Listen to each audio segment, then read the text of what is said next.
Hello and welcome to another episode of Behind the Scenes. They call me Stepney. Tonight I'm joined by Sharron. Sharron, how are you? I'm good, thank you. How are you?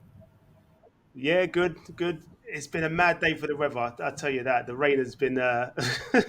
Luckily, never got caught in it, which is a surprise. I usually get caught in the rain, but today I've lucked out. Yeah, today I refused. I was like, I'm not going out in that. I'm sorry. I had to go to work, so when I was going to work, I bought a big umbrella. I thought, you know what, it's going to rain. I'm going to get wet, so let me take the umbrella. Didn't rain on my way to work. Got into work, started raining. Coming home, I was just looking at it, and it had just rained, and I just finished my last call, and then yeah, it stopped raining. So I quickly rushed down to the station, got the train home, got home, and it's been all right since. So yeah, it's really good. Okay, you was lucky. There was a big whoosh around 4 o'clock, and it wouldn't Yeah, stop. yeah, yeah. Like I said, I was watching it, just thinking I'm going to get caught in that, and that was heavy rain as well. So, Sharon, people want to know about who you are. So, why don't we start off with my opener? Why don't you tell us a bit about who Sharon is and where you started from to where you are today? Okay, so Sharon is a multifaceted creative. I do many things across the board. So I do a little bit of directing, a little bit of filming, a little bit of theatre, a little bit of TV, just everything that's kind of like artistic, creative to do with TV and film and stage. Um, what else do I do? I also have a conscience, so I work with young people in a youth work kind of setting. So that's my other passion, like engaging with young people and getting them to have positive outlooks and hopes and aspirations. Doesn't matter where you come from, you can still aspire and you can always change where you start from and end up completely different place. Like for me, I ended up in Enfield when I was about 4. I came from South. Our move there wasn't the greatest, so we moved to Enfield, and it was hard. It was a awful estate. I think there was only about 3 black people on there, if that. About 3, yeah, us including, and the rest of the neighbourhood was white. So we had to encounter that whole racial tensions and stuff like that. So yeah, it was hard. And then obviously in the house, I had my own internal behind the door, the front door, social issues in terms of family issues and social negative things that were going on in terms of, I don't know, being a young person in a house of 5 siblings, a single parent who's not coping very well, and boundaries being missed and a little bit of neglect and stuff like that. So I was kind of encountering quite a lot at a young age. And so at 17, 16, 17, I decided to leave because sometimes it's not you, it's the environment that holds you back. And I tried on several occasions to stay there, try and get my education, try and get a job, try and do many things, but I just couldn't do it there until I left. So once I had left, things were tough, but not as tough as they were when I was back at home. Obviously, I had to find a hostel. I was quite young, living on my own. That was hard. So I've battled a lot of obstacles, but I've come through the other side to now where I'm at now. So now I have my own theatre company. Now I put on my own plays. I'm filming. I'm in a play. I write. I write for The Guardian.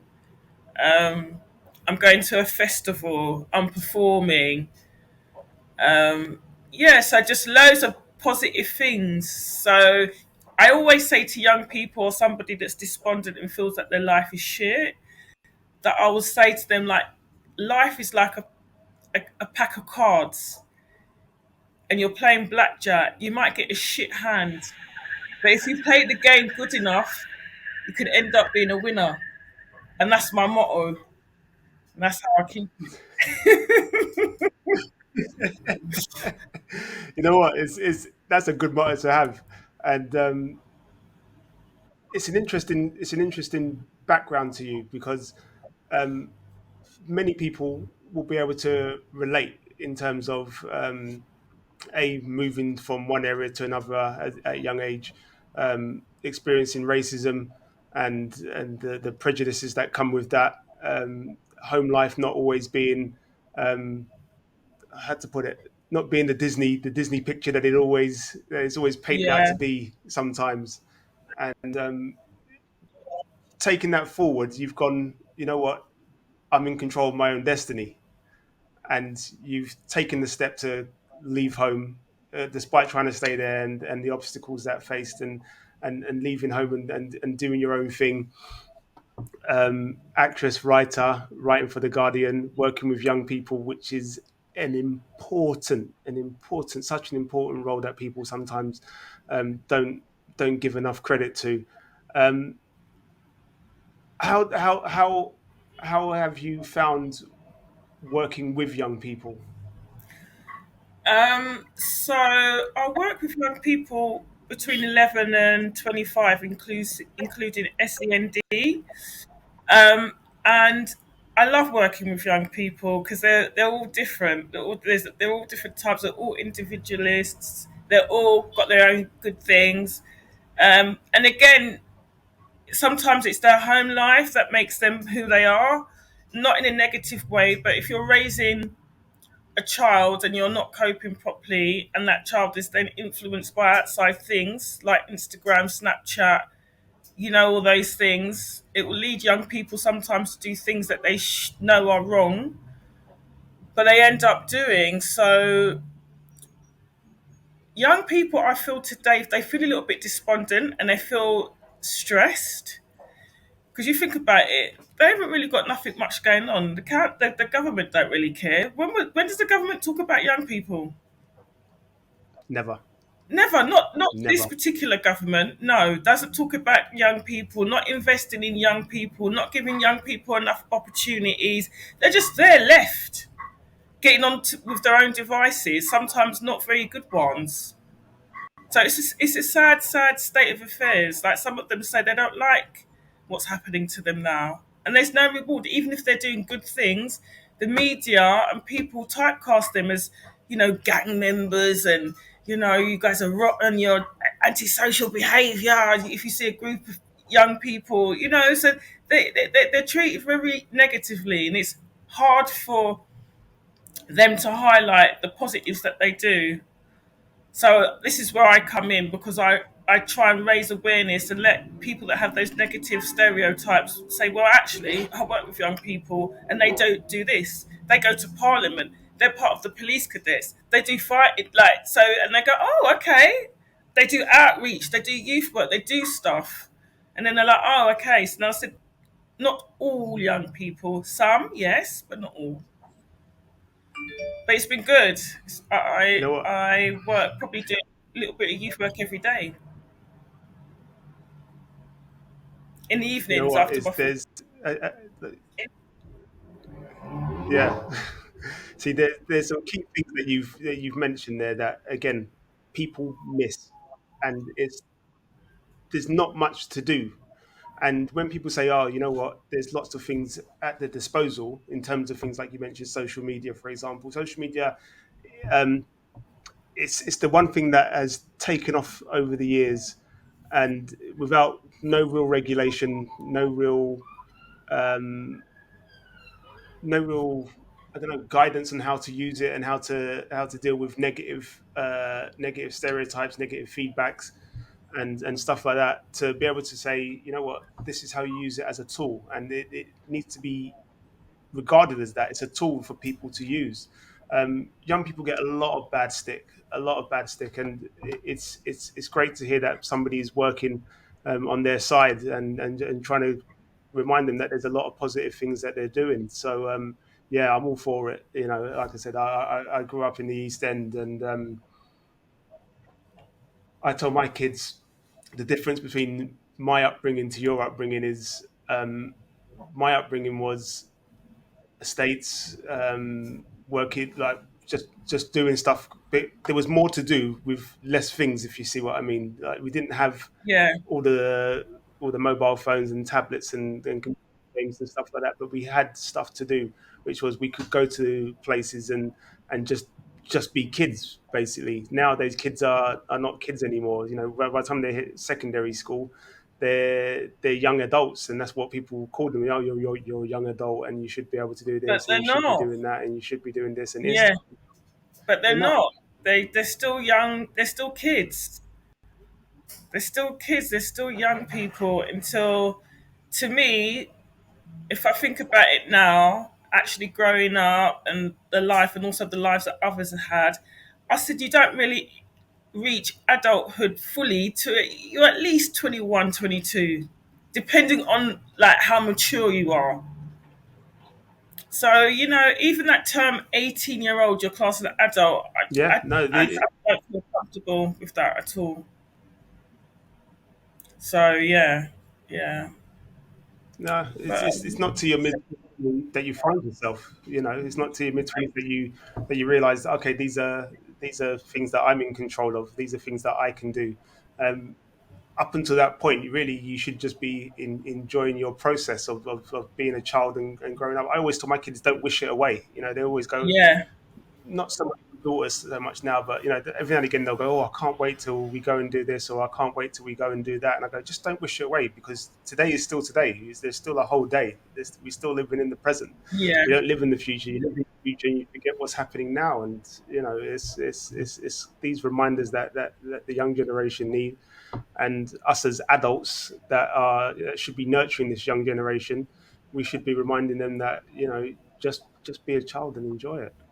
It's yeah, it's yeah. one of those But things. it's really hard. We're battling social media. We're battling pop stars. We're battling rap stars. We're battling against culture, TV. There's so many things that are up against these young people and children that I think.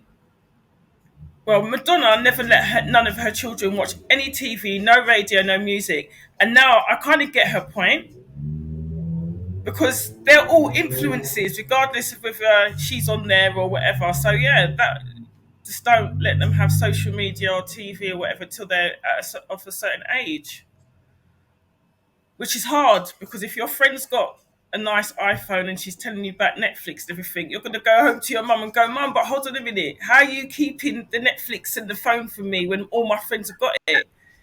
So you're stuck. Rock in a hard place every single Yeah, time. yeah, And you know what? Those those sort of celebrities that do those things, just people in general that do those things. Um, it's it's always me personally. I think it's a good thing. For example, I grew up in a one TV household, and I'm the youngest of three. So you can yeah, imagine my TV time was limited to um, early mornings on a weekend, or straight after school when I could come home and stick on some cartoons before my brother and sister got home. yeah, Um, so when I moved in with my missus, um, she came from a household that had TVs, in bedrooms and stuff like that. And I said, you know what? I remember, how old was I? 14 when I was given a TV video VHS combi thing, and it was for my confirmation. So one of my uncles got it for me, and it just sat in my room and gathered dust. I didn't use it because everybody was downstairs, and mhm, that's where we all hung out. That's where we congregated. So if you went in the living room or in the kitchen, it was just those two places. The bedroom was always for sleeping. yeah, So that's something that I do with my kids, and I do try and limit screen time. Sometimes it's because of the type of work that I do and stuff like that. It's not always as easy, um, but I always go to them. Just remember what the tools are, and they yeah, are tools. yeah, yeah, Your device is a tool. Your games console is a tool. Your TV is a tool. If you're watching something, remember it's not real, and Yeah. this is the background to what's actually happening, and this is why it's dramatized like this. This is the way they're explaining this in this way. This is the way they're portraying something in this way, and this it's Yeah. just uh, we're both pretty bang on that sort of education, so that they understand. I think that's Excuse me, so that they understand it, and they yeah. understand that when.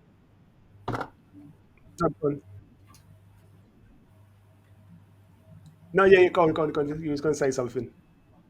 I said, yeah, I said that's quite important because a lot of young people, they see whatever's on Instagram or YouTube or whatever, and they do think it's real. When they see the rap star with the big fancy car and the nice clothes, I said, do you not know he's hired the gold for a day? The car is hired, the dancers are hired, the flat is hired, everything is hired. He doesn't own it. And then they're like, what? I said, yeah. So it's like a film. Don't think it's real. And then they're like, oh, okay. It's not. No, it's not real.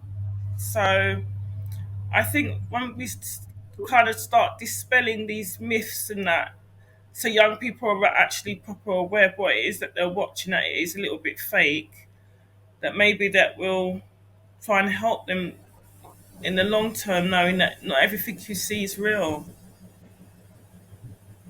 which is hard Yeah, in this everything is day. fake. Is it's it's hard, but again, it's as you're doing with your work and the messages that you're getting across. It's that same thing. It's not real. I was explaining to my daughter because she likes singing, she likes acting, she's very creative. She likes drawing. She's always drawing stuff. She's always creating little characters and stuff like that. And I said to her, I showed her a video. There was a video of TLC, and they said, in a year they must have earned about $30,000, Is that it? and that's after going on tour, paying for everything, paying for your agent, paying for your tour equipment, paying for your dancers, paying for the stadium hire, all that sort of stuff. Once they've paid out everything, they took home like 1 year, and people think, oh yeah, they must have taken home millions, and no, it was like 30,000.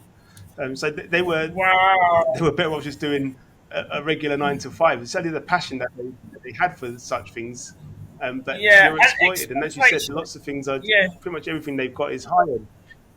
yeah, yeah. Oh, There's and they've again, got some bangers. I said, yeah, They've got they've some. got I some, was they've got. listening to. What was I listening to? Creep the other day. Waterfalls. Big tunes. Yeah, absolute bangers, absolute bangers. And that's another But thing that's that the I thing is found. A the lot flip of side to what you said. yeah, a lot of young people No, I was going to say the flip appreciate side to what you said was, was what did I say?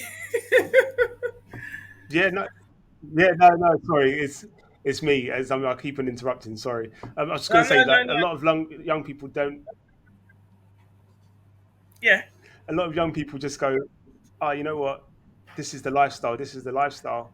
And when you go to them, it's hired. That's like everything they own is bought on credit. And again, I was explaining the difference to my daughter because she's 12, so she's old enough to understand it a bit better. And I said, here's the difference. I said, there's two types of people that understand credit, and those two people are the rich and those that don't have. Mhm. Okay. I said the rich understand credit because they don't want to spend their own money, so they buy everything on credit. So once you've got good credit rating, you Mhm. can buy whatever you like. Yeah, yeah, yeah. And I said the flip side of that is those that don't have the money to buy things with their own money, so they buy things on credit. And I said in between that, you've got those that are, say, somebody like myself that will just go, oh, you know what, I have to work and I have to do this, that, and the other, and if I don't have it, I must save up and I'm the purchase it and stuff same. like that. I'm the same. But I should be putting myself in the bracket of build up my credit, Yeah. buy things on credit, and then I've got stuff that I want. And if anything happens to it, then it's on credit, and the credit will sort it out. That's why you have a credit card and stuff like that. But yeah, yeah. So there It's is, like I said, it's an interesting one.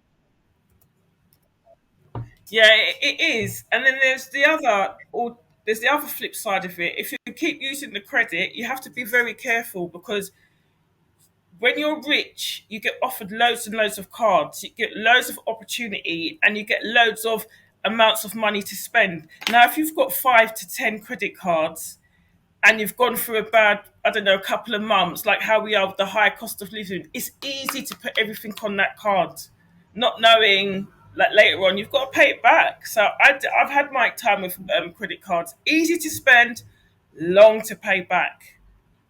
So if I just save and I have my own money, that's it. That's it. Yep. So yeah. Yeah, it's again, it's the importance of the physical copy of something. So Hmm. being able to handle cash and knowing that, okay, if I give over this amount, I'm going to get this amount back. To just going, oh, well, I just put it on my card. I just put it on my card. I just put it on my card. Is another skill. Again, with the film and TV and media industry, we saw the decline. I call it, of the value of something. So um, I'm not gonna name them, but there's a certain music channel that lots of people are saying, myself included, was the death of music because it became easily accessible. Whereas when I was a kid, you used to go and save up, buy a record, buy a CD, buy a tape, Hmm. for those that remember a cassette tape. But you had the physical copy of it, and because you had that physical copy, it had value. Yeah, yeah, yeah. Now everything is downloaded, and if like I said, your favorite TV shows and stuff like that, you stream it, you download it, you listen to it, you watch it, and then it's gone. Yeah. It's easily gone. So the physical copy of something is also very important, and another lesson that people need to be aware of. Yeah, and so the way this society is, the government is driving us to be all electronic. I'm trying to fight against it, but I feel like unless there's a few more behind backing, that we're doomed. Like I went to a where did I go? I went to, I'm not gonna say who they are, but they're quite a well known coffee shop that do breakfast, they do lovely croissants. Yeah, so I went there, always gone there, had my little card where I used to put my money on, so I got my credit. Went there, what, probably last year. Went to pay for my went to pay with money, and she said, "No, we don't take money anymore. We just take cash." I mean, yeah, we just take cards. And I said to her, "But hold on a minute." I said, "My money is as good as the card. Why are you not going to take my card, but you only want to take cash? What if I'm an OAP? What if I don't have a bank account? What if I'm homeless and I only have cash?" She was just like, "Oh no, sorry, sorry, sorry." It incensed me so much that I no longer go to that store, and I complained. I actually put in a full complaint, and the store did actually, their head office did actually say that it was wrong and they should have accepted it because it's legal tender. Why are you telling me no? So there's that, and it's starting to happen in a few nightclubs and stuff like that. I'm just gonna stop. If you're not gonna take my cash, I'm not gonna use your services. That's it. Yep, But it's hard. yep. It's hard. It's hard. I know, I know. Um, let's go back to your creative side. Okay, so let's talk about that. Where did that start? It, When would you say that you realized that you had a creative spark? Probably when I was about 9. I was quite naughty in primary school, but then we had to play. I was only disruptive because I think so much stuff was going on at home. I think that was the only safe space that I could like vent, if that made sense. So I was a little bit mischievous, a little bit naughty. But then we had our end of year play, and it was Bugsy Malone. And for whatever reason, I got cast as the lead, Tallulah. Practice, practice. I mean, obviously, a black Tallulah. Come on. And so I was quite happy with it. I worked really hard. We've done the show. It was so good. And then my teacher actually said, "I think you've got something. Maybe I'm going to speak to somebody and then I'm going to come back to you." So I was like, "Okay, okay." She was like, "Yep." So I think it was parents' evening. My mum came And she said, "Oh, I've spoken to a drama company in Barnet. They're called Bowden's. I've got an appointment for Sharron and you to see if you can try it to go to the drama school." And I was like so excited. Obviously, it was fee paying, and my mum's unemployed. But I reached out to practically everybody to see if I can get like some money towards it, anything. But it just didn't transpire. So that was one opportunity blown. I was a little bit devastated about that.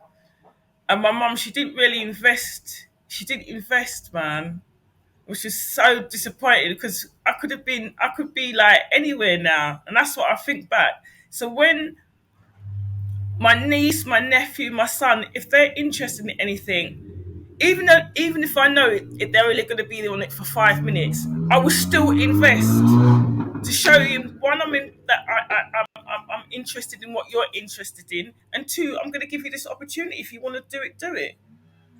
So that was that, and then I just forgot about it. Like I just started doing my 9 to 5, working in the office. But then every time I saw things on TV, it just gave me that little thing in my tummy, thinking, Sharon, you could be on this, like you could be doing this. Why are you doing a 9 to 5? And like, the thing is, the 9 to 5, I was so bored. Like every company that I worked for knew like I was only doing it to collect the rent. I didn't even try and pretend.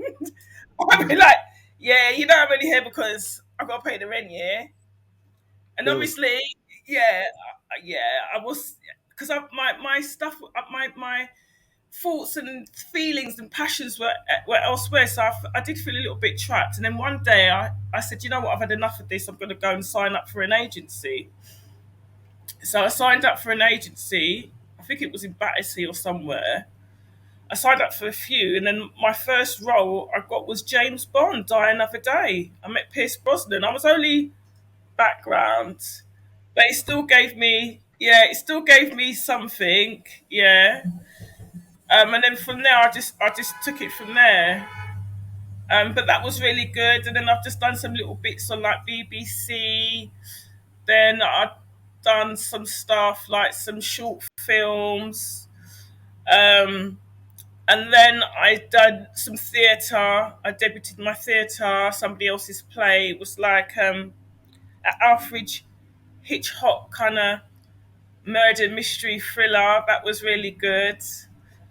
And then, I don't know, just things started drying up. Like, as a black actor, actress, creative, especially here in the UK, you're very limited to what you can do or what's on offer unless you like make it, because you just get typecast. So after a while, agencies, agents, I was just kept on getting the same old rubbish. Be a nurse, be a gangster's mole, be somebody dead, be passerby, be on the. I was like, but hold on a minute, my skill range is way higher than this. What's going on?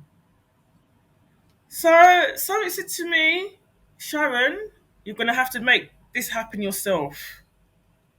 So then started thinking, I'm gonna write something. Never written before, but however, I do have a passion for writing, hence why I'm now writing for the Guardian. So it must be something that I do write. And then also wrote for a magazine for a year as an apprentice. So I thought I've got this, I can probably do it. And so I did a little bit of research, and I thought I'm going to do a comedy. A comedy, yeah. If I'm going to be doing anything, I want people to laugh and have a laugh and a joke. So it took me about a year and a half, but I wrote the play called The Metamorphosis. And basically, it's about women and a guy living in London, in Islington, and all the relationship issues that happen around that, done in comedy and farce, with a little bit of rum punch, where everyone gets a little bit drunk, and lingerie. It's got lingerie in it as well. So it's a lingerie party, rum punch, marriage, uh, uh, what's the lady? A lady that likes this? Cougar, a cougar. Yeah, so they're all mixed in this one melting pot, and the fast begins. And it was good. It debuted in London. It toured Edinburgh. It came back to London. The only thing it didn't do is for some big studio or theatre company to come and snap it up. But I'm hoping that will still happen at some stage. So Yeah, that you know what? That's uh, that's that's quite an achievement. And again, just to just to go back, and it's not it's not it's just something that is worth mentioning.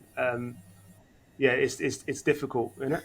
It's just difficult. so Uh, so difficult. I mean, Edinburgh Fringe.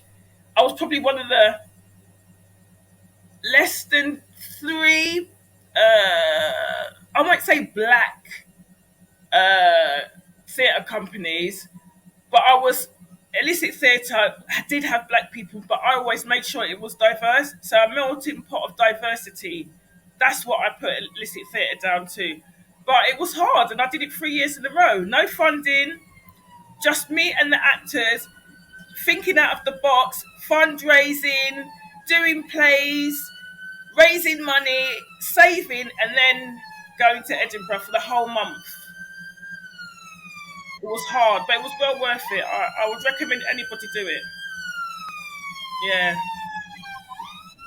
it's got too you know expensive what? now.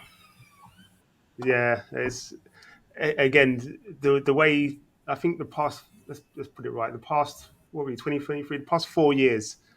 The past 4 years is things have just skyrocketed, and things that were within a certain reach of some people are now not within reach for a lot of people, and that's why you're finding a lot of people are just doing their own things. Yeah, yeah. But I'm hoping to take a one woman show there.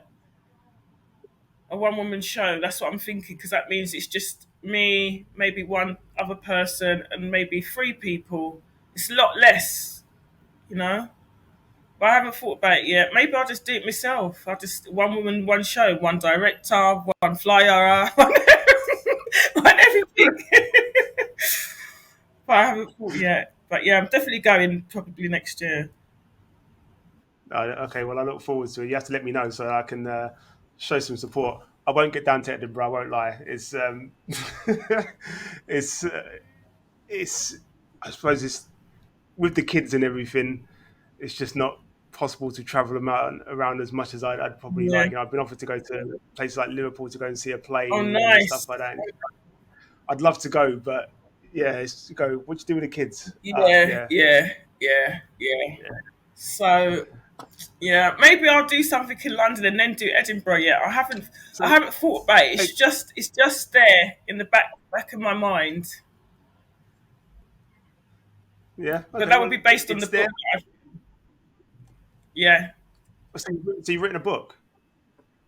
yeah. So I wrote a book about overcoming adversity called Tell us a bit more. it's called Cruella, A Daughter's Tale, which is basically about the what how I grew up in Enfield, but how I overcame it. So it's a bit hard. It's a bit of a dark, gritty book if you're into that, but it's all real. It's not a dramatization. It's like real life. So then that's from that. I would like to springboard a one woman show. They seem to be the in thing at the minute. But I'm a bit scared because I always love an ensemble. Like if someone fucks up, I'm like, look me, look me about yourself, and you mess up. You're just like, oh, okay, I've got to take it. I did it. So yeah, that's the challenges. So that's yeah, I'm a little bit scared, but yeah, and I also want to turn it into a short film. So there's quite a few things in the pipeline. So I'm trying to do at the minute. Just yeah, I don't want to do nine to I'll, five anymore. I'll speak to you after because I might be able to help you with some contacts in terms of getting the project into a film, a short film, a feature film, whichever one you want. Okay, So that'd be great. Tab, I'll give them a mention because they're doing good things. There's a company called Tab that I met when I was down in Bristol. Okay, I went to the Bristol Film Festival. I was lucky to go to that one, and yeah, there's a guy there called Mike, and he was speaking to me about his project, and he's like, you know, if you know people that need equipment, people to work on the film, you know, sound guys, um, hair, makeup, whatever. Yeah, speak to him. So I'll put you in touch with him, and yeah, that might be a good contact. So Tab, That'd be good. Yeah, that would be amazing. That would be amazing because I'm currently filming The Perils of Universal Credit, but I'm doing it as a web series. So I'm finding it quite difficult to work full time and to be in control of everything that's happened. Find time to film. I get somebody to edit it. Then I've got to put it up. Like it's a lot. It's a lot. So I know a feature, a short film, but did you ever watch Precious? So the book is similar to that. It's Yes. on that kind of level. So it's a bit harsh, but not to the point where it goes with that book. But it's on that wavelength. If that makes sense. Yes, it Yeah. does. So yeah. So I want to do the UK's version of Precious because I know people will love it. 100%. Yeah. Gritty North London, Enfield, Girl Rises. Oh, yeah. Yeah, yeah, I'm from Enfield. So yeah, it'll be good, man. I will put you in. I will put you in contact with Tab, and we'll do our best to get this project up and away. Where can we get the book? So the book is on Amazon. If you just put in Amazon Cruella, A Daughter's Tale, and it's my pseudonym, SK Hope, it will come up. So it's had quite a few reviews, but I self-publish. So again, I don't wait for anybody. This is maybe this is a good thing, but it's also a bad thing. So I tried doing that whole literary agency thing, whatever, whatever, whatever. But it's really hard work, and they only want specific things. And again, the world of the literacy agent and books and all that, it's not really this. Let's be honest. There's few and far between. There's some out there, but not a lot. So a lot of the book publishers and all that, they probably wouldn't get my book or find it distressing or so. So I was just like, you know what, I'm tired. After about 100 queries and everything else, and just getting that 100 rejection, I said, you know what, I'm done. So I self-published. I did a book launch in the lettuce slug and lettuce in Victoria. It was all right. People came down, done some drinks, got the books on Amazon. So I published with them. So that means I don't have all the expenses of the book and publishing and stuff. They publish it, they print it, they send it out, and then I just get what's left. So the book's still getting out there. People are still reading it, but I haven't got the big boy publisher because if I did, it would be in Waterstones. Do you get it? This is the thing. So yeah, we'll Yeah, see.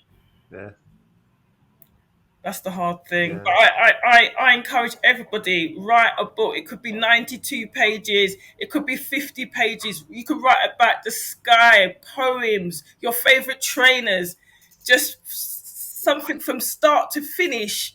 And then you open it and it's yours. It's the most wonderful accomplishment that I feel more people need to experience because it was amazing for me. I will. I will put some info when this goes out about the book, so people can click on the link and go and find it and buy it and show their support and love. Um, That would be amazing. Thank you. what what what do you prefer? Do you prefer writing, acting, directing, producing? What's your preference? Oh, that is a hard question. That's like asking me, do I like money, champagne, name brand clothes? Like, there's too many all in one. Chanel, Dior. um, yeah, I'm gonna say I like a little bit of everything. Um, but the writing, I was forced to. I had no other choice. But I quite like it. But for foremost, I'm an actor. The directing again forced into it because you know nobody's got the vision that I have. No one's going to see what I have. If you write something, whoever directs it, not always going to take on board your vision. They're going to guide it down theirs, and so it's a little bit complicated, creative differences. So if I do it all myself, it's only myself that I need to beat up if it goes wrong. Does that make sense? So yeah, I Yeah, love everything. perfect sense. Get it? Yeah, yeah. Totally get it. what do you think of the industry then? So you talked about some of the challenges. That's what we'll call them. We'll call them challenges that you would have experienced. But what do you think of the industry as a whole? I feel like it's very unequal, and oops, I feel like only certain people get to get bites off the cherry, and other people just get the crumbs, and some people don't get none. It's very like that, and it's also who you know, not what you know. Because I've got quite a good catalogue of work, but I don't have an agent. I'm self represented by Spotlight. This time I've done two plays, a book. I write for the Guardian. I've toured like I've done like what more do you want me to do like to get the agent? So there's that as well, and there's a little bit of, I'm not going to say racism. I'm just going to say it needs to be a bit more diverse. Like why do it's like I can't explain it. Like for instance, now that we've had the Me Too movement and the George Floyd, every minute there's a black advert or mixed race advert on. Why did it take George Floyd's death for us to have black people on TV? Why didn't you just do that before? Do you know what I mean? So that irritates me. And then like what will happen is I'll make it, and then they'll all come flooding. Oh, would you like us to? And I'll be like, but hold on a minute, I've got all the way here. Like Idris Elba, he went all the way to America, came back. Look, you can't get my man off Sky. And he's making films. He's like, yeah. So that's a bit unfair. Sometimes you need to nurture potential, and I feel like with the industry here, depending on who you are and where you've done your training, will depend on what opportunities that you are given. So yeah, it just needs to be a bit more fair, really. Yeah, you know what, you touched on something that has come up a lot, and something that I've mentioned a few times, which is it's not always down to how good you are. It's down to who you know. So the industry, like a lot of other industries, to be perfectly fair, um, it's who you know. And sometimes it's not even who you know. It's who your connections are, who your family background is, and stuff like that. It's those sort of roles. You'll find that there's an acting dynasty. So their grandfather, grandmother, parents, now the children, and then their children. And they might not be any good. They might be good, but they might not be any good. But they're still getting roles, and you go, "Well, how did Yeah, you get that role?" And it's just like, "Oh, yeah, this is who this person is, and this is who this person's aunt was, and this yeah, is who this person's uncle was, and stuff like that." So, yeah, the industry needs to change for me in that sort of yeah, sense, and just give people the right opportunities and yeah. chances. There's a couple of people on in in the West End right now. They wouldn't be there if it weren't for the fact of who they know and their links. And I find that really disheartening, and it actually gets me upset because there's loads of us actors out here who are struggling, yeah, that could probably do that role as well, but we've never been given the opportunity. They've just gone with a famous surname or famous celebrity. That grates at me too, because why should a celebrity just go straight? Probably some of them don't even learn the craft. They're earning big money during the pantomime season or decide that they want to do a play. And us actors out here who have done our craft, who are learning, who have made stuff, who are doing stuff, that got a backlog of work, something to show. We can't get looking. Not even an audition. So yeah, that annoys me. It's again, I said, with the industry, there are many positives. There are many positives, and there are equally many negatives. And I ask that question because you get a different range and a different range of answers. And is it an industry that you would recommend to people? Oh, that's a tough one. So I see it a lot on Twitter. A lot of people are depressed, they're sad, they're downtrodden, they're leaving the industry because they're struggling. I would say it's a very oversubscribed market, and you need to be prepared to just get that no all the time, the rejection. If you are soft centered and you do not have resilience, I'm going to tell you now, you will fail. You will fail at the first hurdle. I've had so many no's. Now I just, yeah, okay, whatever. I'll just keep it moving. But somebody else, they might ponder on it and think, why? What happened? Why didn't they like me? And it will just do your head in. You end up messing up with your mind, and then that's what happens. So I'd say do your research, know what kind of acting you want to do, whether you want to act right or do a combination of all three, four, and know that it's a hard industry. You just you need to think that you might not even make it. You'll have your stuff out there, but you might not make it. I mean, it's a harsh reality because the market is oversubscribed. Everybody's like a little bit like if you go to LA, everyone's a dancer, an actor, a comedian, blah blah blah. It's the same here, you know. So I just keep everything on the down low and just keep it moving. I don't say anything's gonna happen or say I'm gonna make it. I just do me, and if it happens, I'll be very blessed.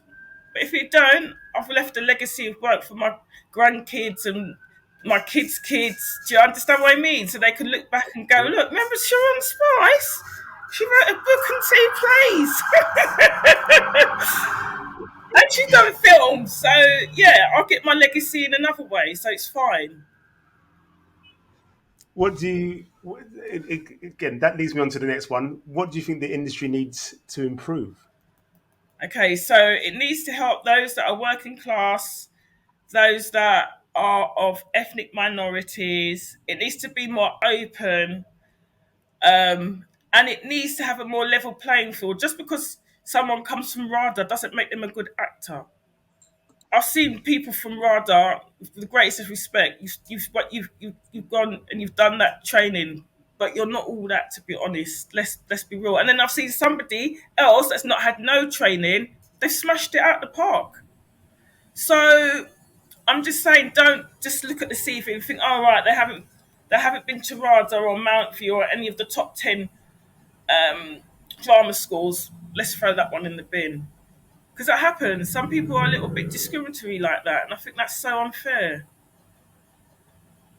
Because I haven't been to It, RADA, I would never be able to get there. How would I have got there? I know they do a bursary, but it's hard.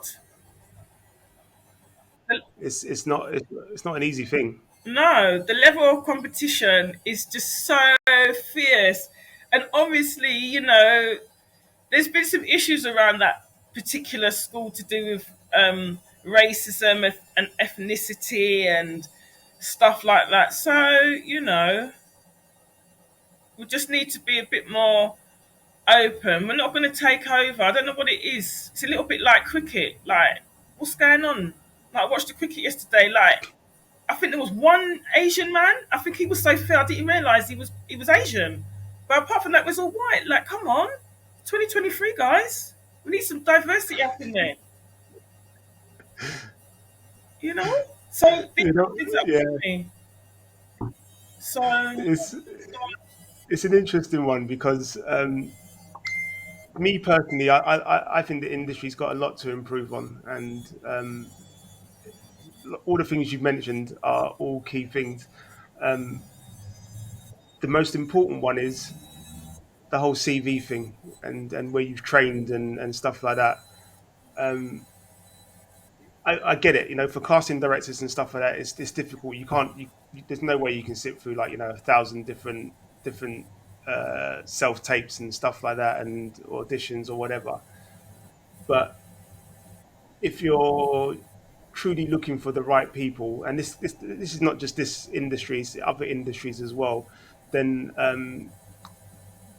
you go for the right personality that matches your own to get the right project because they'll be able to portray what you need to do. yeah, And I remember posting something once, and I just said, the job advert was for something like creative such and such and blah blah blah. And it's not like I was actually going to apply for this particular role, but I just said, reading what you want, you say you want change, but what you've written is the exact same thing as what you've always had. And I said, to get true change, then you have to change what you've written, because you're asking for people to come with their own experience, their own back catalogue of people that they know and that they're working with, and this, that, and the other. And I basically just went, it's the same job for the same people. So you're asking for a more diverse thing, but you're only going to get the same people that have been in that same roles Yeah, for years that haven't really been the yeah, change, but they're in a yeah, and that's how I feel about the whole TV industry. Like, if you turn on ITV, it's the same actors. Channel 4, it's the same actors. BBC, it's the same actors. It's the same black actors. It's the same ethnic actors. Like, guys, we're out of here. There's loads of us out here that want to go on BBC One and ITV. Why are you just going, being lazy and choosing the same actors? It's like a safety net, isn't it? That we won't take a risk with her, but we know that that person definitely could do it. You're not creating opportunities for others. Just, yeah. again. Yeah, and this leads me on to my next one. This is again.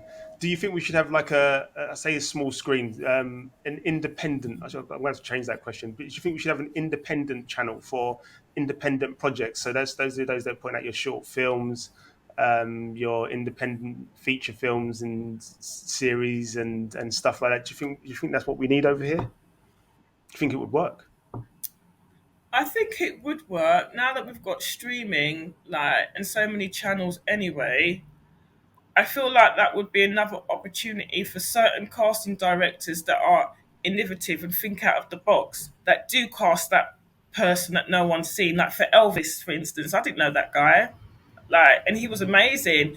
When they done Maria West End, she was amazing. No one knew her. Like, just taking a risk. Who else? There's quite a few, but then you don't see them again. There's like a one-hit wonder, and then you don't see them. So there's that. I think it could work. It would just have to be the quality of the work that's being shown on there would have to be a certain level. But yeah, the competition is fierce now because everybody's doing their own thing. If you go on Twitter, that you've got TikTok now, people are doing their stuff. Like, you could become an influencer overnight, and then you've got bare opportunities. But again, the person that's really been doing the grafting and whatever might have not have all those TikTok views or clicks, but yet you're getting the opportunity. But that person is the creative. You're just the influencer. You just for whatever reason got all those. Like, it's just mad at the minute. Honestly, it really is. It needs to come back to Yeah. some reality. Like if talent. That's what the bottom line is that we should be looking for, not influencers, not how many likes and clicks. Talented people that have got something to show and something to perform. So yeah, Yep. Because you know what, I used to be a DJ, and when I was setting up an internet radio station, I chose a name that I thought would last. You know, not like one of them sort of ones that just go, we're Beat FM or yeah, anything like yeah, that. I chose Virtual Live because I wanted extremely skilled artists and performers to come through, and my tagline was where DJ celebrities, not celebrity DJs, if you see what I mean. Because I wanted yeah, people to yeah, go, yeah, yeah, this is the DJ, this is the, like, do you know what I mean? It was yeah, that sort of thinking for me. I want people to be able to go, right, you know what? If you and the whole thing was to go, if you're an artist, come through this way, come through to me, and we'll play your songs only if it's good. You know, we'll definitely have to vet your work and yeah, stuff like that. But if we find out that you're producer than you are a singer or rapper, or then we'll put you in touch with somebody that's a better singer so that you can produce and they can sing and rap and stuff like that, and the same vice versa. It was just to, yeah, again, educate the people that are coming through and then give them the platform. And then to do that was to say, you know what, at some point we would go, okay, when you've now made it, is you remember that we broke you, so we put you out there yeah, to yeah, yeah, always make sure whenever you've got a new album or a new single coming out, we get to play it Oh, first, nice. Yeah, that makes so sense. that people would always come back. Yeah, I had some bad experiences with a website designer and stuff like that, and then it didn't get off the ground. But the idea and that thing Yeah. is is still something that lacks from that side of the industry. If you see what I mean, the music side of the industry, because again, most people will look at your artists out there and think, oh yeah, this person, blah blah blah, and this, that, and the other, and blah blah blah, and it's because they've got good contacts. Basically, that there's plenty of talent out there, but it's just very selective of who actually gets through to those sort of stages.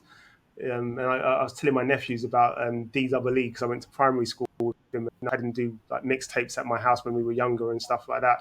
I said, Dee's been working in the industry for Mhm. years, since we were teenagers, Yeah. since we were like 13, 14, 15 years old. So he's been in the industry for years. Wow. So it's only now that he's starting to see the fruits of his labor. Um, but that's taken him that long to get there, where there's others that are just because for whatever things have happened and social media and stuff like that, it's just popped them off really quickly and Yeah. stuff like that. Something, and they're automatically there. And it's sometimes you just got to educate those that are coming through and those that are putting out that stuff. By that I mean radio stations and stuff like that, TV channels and whatever, to say if you do a bit of research into somebody that has put out something and given you Hmm. something to listen to watch or hear, you'll find that there's a lot more to it and a lot more to that person, which is what I think might make them a better fit for, I suppose, being more commercial in that sort of sense, and then some of the others that are out there. But it is what it is, and that's the industry in a nutshell. Yeah, it is. It is an industry. It really is. It really is hard. It really is hard. But I said, but now you can be a rap star on YouTube, TikTok, Instagram. You could become famous overnight and not even have sold one record or have a record producer. It's just, yeah, it is. And then there's other people that wouldn't do that, and they're really, really good. So yeah. Yeah, and and again, it's what you'll find is those people that are, as you mentioned, your social media influencers that have gotten parts and things and stuff like that, is they just know how to use the tools and how to use the tools to get them to where they need to get to. And there's nothing wrong with that. That's a skill in itself. But they're using tools. They're using social media as a tool, and they know how to navigate it and work it. And lots of people will go and buy likes and followers and all them sort of things there. Um, uh, Someone like myself who just feels that if you do it organically, hopefully people will appreciate what you put out there, Yeah. and you listen and take the time to hear what people are saying and hear those true stories. It will take me a while. I know it will take me a while to get to where I want to, but um, that's my process. That's my own process. I don't know how to use the tools well enough to get from 0 to 1 million views and all that sort of stuff. But I will keep trying. I'll keep learning, and I'll keep at it. And I guess it's like I said, it's something that needs to be looked at going forward. I guess, and you never know. We might start to see some change. I think we will. I think again, we've taken too much of this in now. I think people are fed up. So you've got some influencers out there that are quite frankly just rubbish. I don't know how they're getting airtime on TV, like, or they even do things for likes. Like I saw somebody get arrested the other day on Instagram, and while he's being arrested, he's there uploading and checking likes. This is where it's got to now. I mean, it's turned into a monster. We need to control it now. That's how I see it. You know, Yeah, I totally I can't be agree. bothered. In Um, order to be an what influencer, has life been you like? need to. You need to. Sorry, I just wanted to say, in order for you to be an influencer, you need to be doing like 4, Yeah, 5 to 10 to 24 things every single day. yep, every single day. And like I said, most people just don't have the time for that. I'm not that narcissistic. That's how I see it.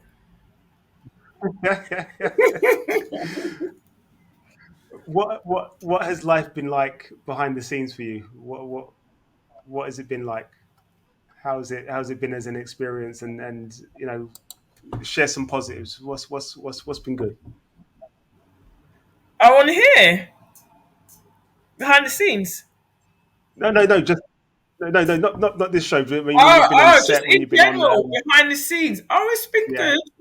I've got to meet some nice people. I've casted actors and actresses that are now my friends. Um, I even had an MP come and see my show. It was supposed to go to Parliament, but then COVID came and messed it up. Uh, yeah, I'm working with the Trussell Trust because obviously I'm a social activist around benefit system, welfare and food and poverty and all that kind of stuff. So I'm working with the Trussell Trust and hopefully trying to engage with this government that's not listening to us to create change so that those that are less fortunate than us can rely on the benefit system that actually is going to help us, not going to leave us worse off. Yeah, and that's it really, and just doing me, not beholden to anybody. That's agent, contracts, nothing, just free to do whatever I want for now. And what sort of things have you learned while working in the industry? What sort of things have you learned about yourself, about the industry? I What have you learned learned? there's a lot of sharks. You need to be very, very aware that not everybody that comes smiling is your friend, and that there sometimes people want to exploit you, they want to take from you. Um, yeah, there's sharks. The good things that what else is there? Just definitely do your research, 100%. Don't sign the first thing that you're offered, um, and just be humble. Like, don't get gassed. Like when I've got like something like when I've got James Bond, like naive I was like, yeah, I made it. I've got it. Yeah. Listen, no. I came down with a big bump and then what was there was another TV program that I auditioned for and now I just thought Sharon, you're such an idiot. Like I went in there and I was like all like cocky, like I was a star. Yeah, of course I didn't get it. So I'm just gonna say, always be humble, no matter where you get to. Even if you end up being on the West End or in Hollywood, just always keep your feet grounded and be nice to everybody as you're going up, because you might see them on your way down. So just because now I don't talk about everything. I don't let everybody know what I'm doing. I'm just like when you see it, you will know it. And don't get upset. Don't get upset if you get the director's cut. Like I know people get upset. Like when I first got mine, I was upset. But it's not your fault. It's the director, creative differences. They've decided they've only got this so much time. Just don't get upset. That's how the industry is. You still get paid. That's what, and you can put it down on your CV. That's how you got to look at the positives if you don't get the line or the name or get your bitch sorted and just keep doing stuff, keep be fresh and believe. There's a I was going to say there's some good pro tips in there. So yeah. Yeah, man. Yeah, so now I'm just like, now what I get is, oh, you've done all this stuff and you don't say anything. Why don't you say anything? You're just too modest. I said, nah, I'm good. I'm really, really good. Because in the end, everybody will see. If I work out things, everybody will know anyway, so it don't matter. What advice would you give yourself if you could go back in time and start your journey again? Oh, God, what would I have done differently? I would have said, don't waste time. Like I wasted a lot of time working, doing a 9 to 5, doing the 9 to 5, when really I didn't want to do that. So I would say, don't waste time. If this is what you really want to do, set your heart about it, make a plan, speak to people, see how they can help you. Just do it. But I'm going to also say, find another hustle. Like I use the youth work now, so that's that. The youth work and my 9 to 5 pays the rent. But when that's finished, my creative side, I've got time to. But you can't throw yourself in it thinking that you're going to be a big star. It's hard out here. Sometimes you don't even eat. When I was working full time as a full jobbing actor before I decided to get another job, there were days that I couldn't eat. I literally was like scraping the rent together. So, the days of being that jobbing actor, it's not really the one. It's not happening no more, especially with this high cost of living and how the industry is turned. You need to have another hustle. Good advice. Good advice. It's an interesting one because when people look back, is they look at themselves and they go, yeah. I think time, what you mentioned, and not to waste time and actually just try and focus on your passion and what you like and what you enjoy doing. But again, that comes with sometimes support, and if you don't always have that support, it's not as easy as being Yeah, as going, okay, you know what, I should just focus on this. So sometimes having that support, but also having that determination to just go, okay, and I suppose having a yeah. plan, And knowing and having believing in yourself. Like when I first started off on this journey, my so-called boyfriend at the time, he was like, "Oh, you're never going to do anything. You're just going to be an extra anyway. Just be there in the corner or whatever." This is what he said to me. That relationship soon died very quickly, a and I've since gone on to right, like. So I wish I could meet him again and just say what. So yeah, who am I? yeah. So if I'd have listened to him, I'd still be stuck in that 9 to 5, miserable as hell. So yeah, you need to listen to yourself and your gut instinct because sometimes people won't want you to win for whatever reason. Yeah, I hear that. I hear that. It's not. You don't always get the support, even from sometimes the people closest to Yeah, you, in terms of how they offer you that support. It's there's I always tell my kids that, look, that you're going to get negative influences from external influences. Um, so the external influences being like other people, environment, your the economic climate and stuff like that. So these are going to be negative influences on your mental state, well-being, and where you want to go. And sometimes you've got to turn those negatives and just look positively. So what's the negative? Okay, I can't afford to do this week. What's the positive? Can I find a way to do this week? And just thinking of the positive side of things and trying to get it that way. Because yeah, so people are going to go, oh yeah, that sounds really good. Oh yeah, yeah. And then when you're struggling, nobody's there. But then when you're yeah, starting to do things, people are turning up. Oh hi, yeah, yeah, hey, yeah. wow. That's what I've got. Oh my god, my article came out on Monday. Since then, people have come out the woodwork. Oh hi, Sharon, did I tell you you've got an agency? Yeah, and I've got this theatre. I'm like, oh, so now I write for the Guardian. You want to know, yeah? But before you didn't want to know. Okay, we will talk, but no, you're right. Do you know what I mean? So, and another thing that I need to say to people is Yeah, like, do your audition, do your casting, whatever it is, but don't hold on to it. Once it's gone, it's gone.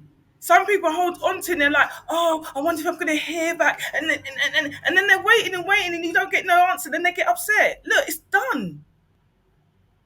If you don't get it, hard luck, just try again. That's what I do. And it makes me feel much better rather than yeah. me It's not. waiting. You can't. Because you'll get mental health. You'll get down and think, oh, why did they choose that person? Or why didn't they choose me? Or why haven't I not got a response? Or why haven't they not acknowledged? They're busy people. They don't care. They're only looking for the right person for their film, for their casting, for the whatever. They receive thousands of CVs. They ain't got the time. Yeah, yeah. It's not that deep. This is the hard reality. reality of it. If you're soft, this place, this industry will eat you up and spit you out and leave you sick if you're not careful. Yeah. Hmm. Oh yeah. It's yeah. It's you do just sort of have to, as you say, just sort of go right. I've done that bit. I'm on to the next thing. And if that thing comes back, fantastic. If it doesn't, I've moved on. And yeah, Yeah, that sort of mindset and mentality is it can be key because you yeah, speak to I've spoken to a number of people now, and some of the things that we've talked about, especially after the show, has been stuff like yeah, I'm waiting to hear back from this. And you know what? I've worked in a call center once, and um, everybody there were actors. I know the one. You I know, know the one. I know who it is. Canary Wolf, right? yeah, I knew it. I knew it. Yeah, I know the one. yeah, and it's people were it, even then it was a reality check for someone like myself, and you just sort of go, because at the time I wasn't in the industry at all. That was just a job while I was at college and stuff like that, and DJing and stuff. And it paid weekly, so it was great. So I could go out get paid on a Thursday, go out on a Friday, buy some records, and then you Mhm. know what I mean. But seen a lot of people going, oh yeah, it's been ages since my last audition. It's been ages since my last this, that, and the other, and blah blah blah blah blah blah blah. And I'm there going, don't worry about it. It's cool. It's calm. Like, an opportunity will come. Unfortunately, it's a dry patch right now, but an opportunity will come. So it's calm. Just keep putting yourself out there. But again, life takes over for a lot of people. Where you're going, okay, well, I'm working now, and I'm working. I'm earning money, and I don't necessarily have the time to go to this audition or this, that, and the other. I Yeah, can't get the time off work to do this, that, and the other. And then all of a sudden, it's on the back burner. But then a few years later, you're back in the industry again, and you've missed some time there, yeah, and it's just because you kind of fall out of love with it, yeah, in terms of as I said, not being able to deal with those negative no's, and just using them as motivation to go on to the next one and do better the next time. But yeah, it is what it is, and yeah. it's good It's to hard. It's hard. good to do those things. I've been to auditions and I've got there. I might have used my last travel money and got there. They're looking for a Caucasian actress. I'm not even the right colour. Do you understand? How deflated must I be? They're like, what are you doing here? And I'm like, oh, my agent sent me. Your agent sent you. It's Caucasian actresses only. Come on, man. So yeah, I've got some stories. Oh dear. Tell us one. Tell us one. Go on. Give us one of your audition stories. One of my auditions. That was one. I've got another one. Oh god, this one was a bit moody though. I went to one. I should have known, but I write about it in the book just to make everybody aware. Not everything you see that's advertised is for real. So I went to this audition. I always usually text my family and say, look, I'm going to here, going to there, going to the other. All looked on board. It was like looking for a black actress, £900 for a TV show, blah, blah, blah. So I was like, oh, okay. So I got there now. It was in his house. But no, I've been to hotels, I've been to someone's house, it's fine. And he was like, okay, going to film this, going to do that, going to do the other. All looked legit. And then I don't know what happened, but then he was like, oh, your lead, your co-lead, the other guy that's supposed to be playing, he's not here today, so I'm going to play the person. So I was like, oh, okay.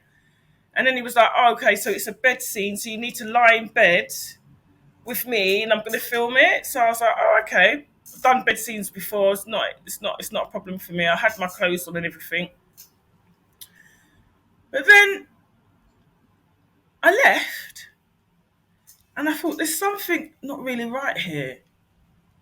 So then later on, I had a rehearsal, and I saw another black girl, and I said, "Did you go to the rehearsal? Blah blah blah." And she said, "Yeah, yeah, yeah." But when I got there, there was something. There was something. It was asking me to do something. Blah blah blah. So I left. So I was like, okay, so there definitely was something up. Anyway, fast forward a few months. I've totally forgotten about it now. I'm coming home from work. I get a phone call from the police. And I'm like, hello. And they're like, oh, are you Sharron Spice? And I'm like, yeah. Am I in trouble? And they're like, no, no, no. What it is we've got footage of you and several other ladies where my man had been filming, but he had them in all different things of. He wasn't a director. He wasn't a TV film producer. No, con artist, a con artist. He ended up going to jail. So yeah, you have to be very, Good. very careful. So yeah, they wanted me to go to court, and I was like, nah, I don't want my name associated with this. But just let me know what happened. And yeah, apparently I had loads of girls on there in different types of dress and undress and getting them to do all kinds of things. Yeah, they found it all on his laptop because somebody went back and said like, I don't think this audition was legit. So yeah, he got caught in the end. God, that's mad. I know, I That's know. well, yeah, yeah.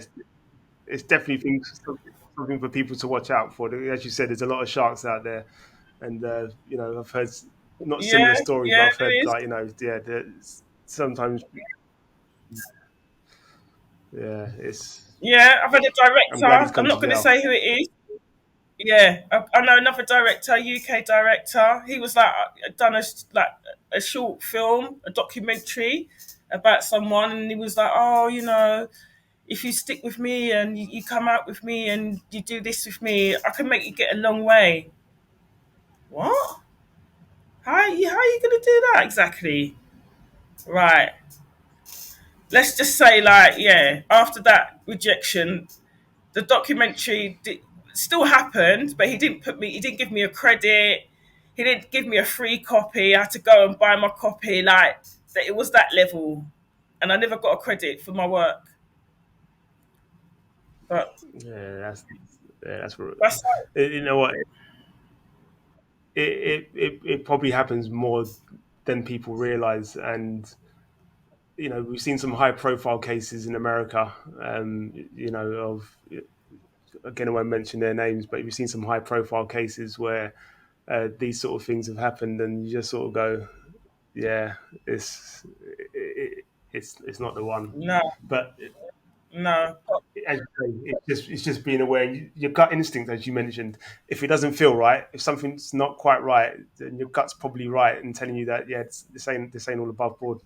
Yeah, yeah. But I end on a good note is that Pierce Brosnan is so nice. Like, there was about how many of us girls? 50 girls. So it's Die Another Day, the one with Halle Berry in it. So there's a scene we're in a Yeah, warehouse and I'm rolling. I'm one of the cigar rollers in the factory, and he's coming through, and then there's all us factory girls doing it. He came, he sat down with us, he took photos, he done signatures. Like, he was so down to earth, and that's got to be the Irish in him because he was just so calm. No airs and graces, just a very, very nice human being. That's it. So that was nice. Piers, top man. Yeah, 100%. I'll end on this one then. If you could interview someone, if you could be sat in this seat, who would you interview and why? That's a hard one. Jeez, there's so many. I was going to say Viola Davis, but nah. Um, I probably. Oh, there's so many actors that I like that I would like to talk to.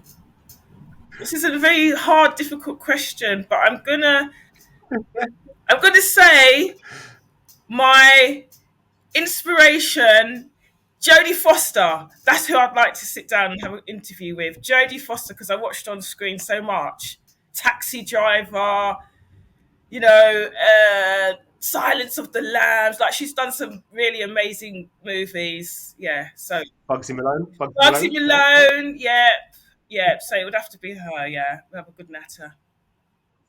You know what? She's awesome. Again, like you, I've watched her in so many stuff. I love Bugsy Malone, by the Yes. way, and I think it's one of them films that, especially as a child, when you watch it, you should just go, "This is awesome." They've got these cars and these pie guns and this, that, and the other, and yeah, I can still probably, I can't sing, but I could still sing all the songs like from that show. So yeah, I won't sing because I've Yes. got a terrible voice. I've got the But yeah, I book. can I've sing got all the songs. I've got the, and my plan is to try and resurrect it at some stage, whether it's in a theatre group or whatever. I'd like to do my own Bugsy Malone theatre production with some young people. So Yeah, yeah. yeah, yeah, If you ever get it off the ground, let me know because like I said I've been asking my daughter's drama class to do it because I said um, there's so many basically there's so many lead parts for all the kids to do, yeah, yeah, especially for all different ages and stuff like that. And I just think it's such a good film, such a good film. yeah, That it could be done, that, even if it's obviously they'll shorten it down and whatever, but it can be done in such a good way where you get in all the good songs. And I said it's fun for the kids, man. It's a great film. It's like one of my best films yeah. recently, to be Same, perfectly fair. same, same. So yeah, But anyway, Sharon, thank you very thank much. you. Thank you for taking the time out to speak to me. I'd love to get you back on again at some point, just to see how you're progressing and how this one woman show goes, and see if your show gets picked up. Like I said, I'll be in touch and give you tab details, Okay, excellent. um, and hopefully that can get off the ground as well. And yeah, always positive, always forward. 100%. This way, Sharon Spice. They call me Stepney. This is behind the scenes, ladies and gentlemen. Thank you for your time, Sharon. Say goodbye. Bye.